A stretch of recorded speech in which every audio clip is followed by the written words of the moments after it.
sang de Jésus est puissant. Celui qui te touche, il touche Dieu. Puisque tu es couvert par le sang.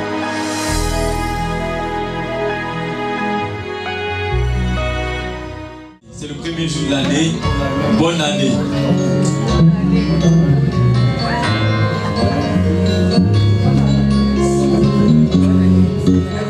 Parce qu'il est écrit dans Exode 12, l'Éternel dit à Moïse et à Aaron en Égypte, ce mois-ci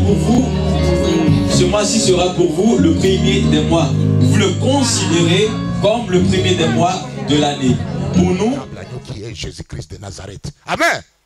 Et je parle ce matin à propos de la délivrance par le sang de l'agneau qui est Jésus.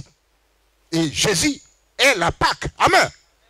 Et moi, je ne connais pas. Je ne sais pas quelle est cette situation qui peut résister au sang, au sang, au sang. Et quand nous l'invoquons par la foi, ce sang a de la puissance pour libérer, a de la puissance pour guérir. Amen.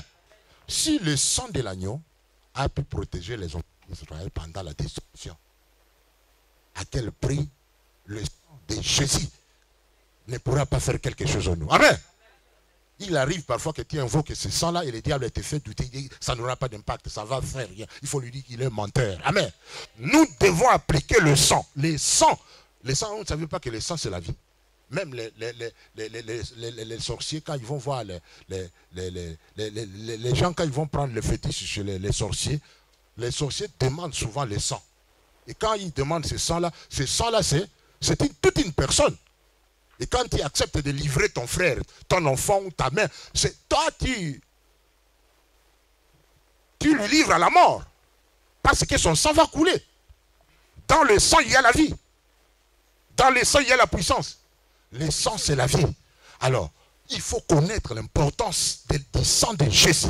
Le sang nous libère, le sang nous guérit, le sang a l'efficacité, le sang est plus puissant que tes médicaments de diabète, le sang est plus puissant que tes médicaments de cancer, le sang est plus puissant que tes médicaments de l'hypertension, le sang est plus puissant que tout autre médicament. Alléluia! Est-ce que vous m'entendez? Voilà pourquoi il faut que vous connaissiez l'importance du sang. Le sang. Il faut que tu saches le sang de Jésus. Quelqu'un, à chaque fois il m'arrive quand je vois des mauvais songes pendant la nuit, je foudroie, je suis en train de foudroyer les puissances maléfiques avec le sang de l'agneau. Je dis, je vous foudroie au nom de Jésus.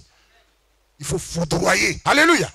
Car ça a de l'efficacité, ça a de la puissance. Est-ce que tu m'entends? Avant que tu dors, invoque le sang. Regardez dans ce verset-là. Qu'est-ce qui est élevé pour la protection des enfants d'Israël? Quand nous lisons ici, dans le verset 13, quelqu'un nous dit.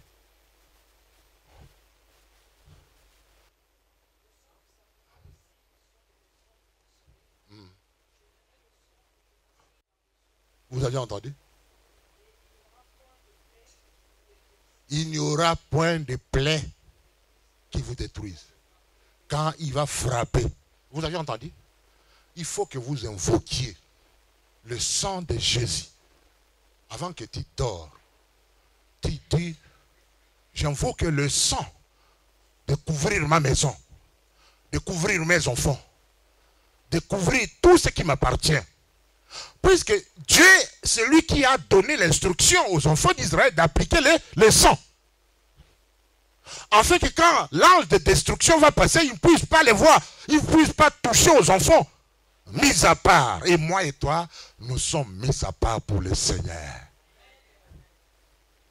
Nous sommes les enfants de Dieu. Vous savez, on n'est pas enfant de Dieu, mais on les devient.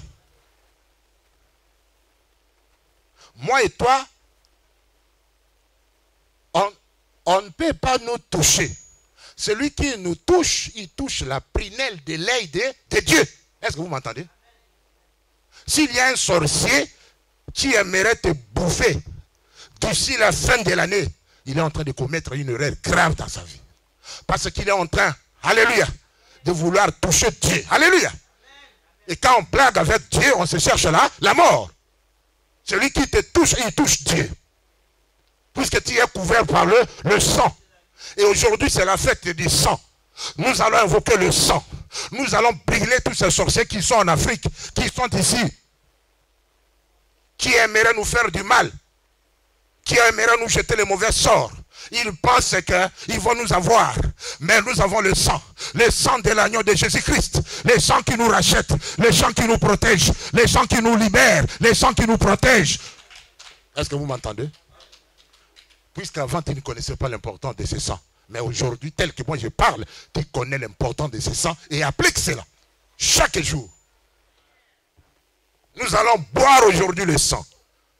Je bois pour que Dieu fasse du travail dans mon corps. Alléluia.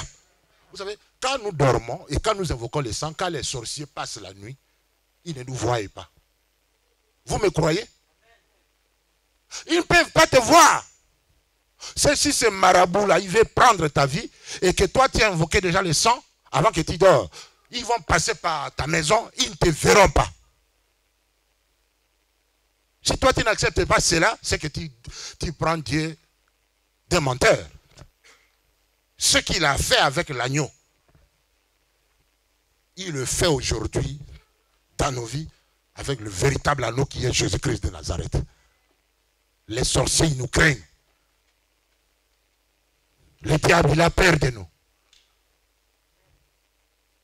Quand tu es malade, avant de prendre même tes médicaments, tu pries d'abord que ces médicaments soient convertis en sang.